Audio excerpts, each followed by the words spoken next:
आपको बता दें, जिस दलित और मुस्लिम वोट बैंक के बदौलत बसपा सत्ता में आई थी, अब उसी छिटके वोट बैंक को पाने के लिए बहन मायावती ने खास रणनीति बनाई है। इस निकाय चुनाव में बीएसपी प्रमुख बहन मायावती ने यूपी में 17 में से 11 महापौर मुस्लिम घोषित किए। कहीं न कहीं अपने इस से वो दलित मुस्लिम फैक्टर पर फिर से काम करना चाहती हैं।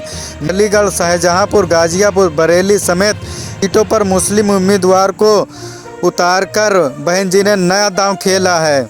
ये दांव कितना कारगर होगा, ये तो आने वाला चुनाव के परिणाम ही बताएंगे। इस बारे में वरिष्ठ पत्रकार व राजनीतिक विश्लेषक दाब रिजवी कहते हैं कि बीएसपी सुप्रीमो बहन मायावती द्वारा यूपी में मेयर प्रत्याशी सर्वजित महापौर के प्रत्याशी पी की तरफ से मुस्लिमों को बनाया गया। उन्होंने कहा कि जो दलित मुस्लिम जोड़ बीएसपी की ताकत हुआ करता था, वो गठजोड़ पिछले चुनाव में छूट गया था। जो नतीजे आए थे उससे मुस्लिम भी पार्टी के साथ नहीं दिखे, दलित भी पार्टी से छिटक कर आए।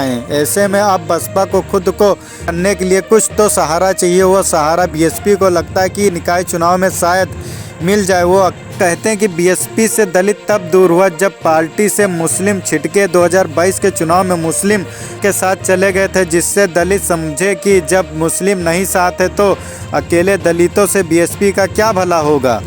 में बसपा फिर से पुराने दलित मुस्लिम फार्मूले पर काम करने लगी है।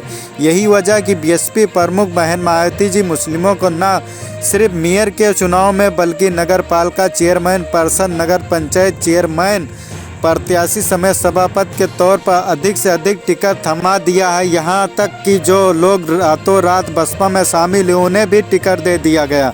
मायावती ने ऐसा करके संदेश दिया कि वो मुस्लिमों के साथ हैं, उनके साथ दलितों का एक बड़ा वर्ग है और मुस्लिम अगर साथ आते हैं तो बीजेपी को टक्कर दी जा सकती। उन्होंने कहा कि इस चुनाव में अगर ये गठजोड़ सफल हो गया तो बसपा मजबूत हो जाएगी।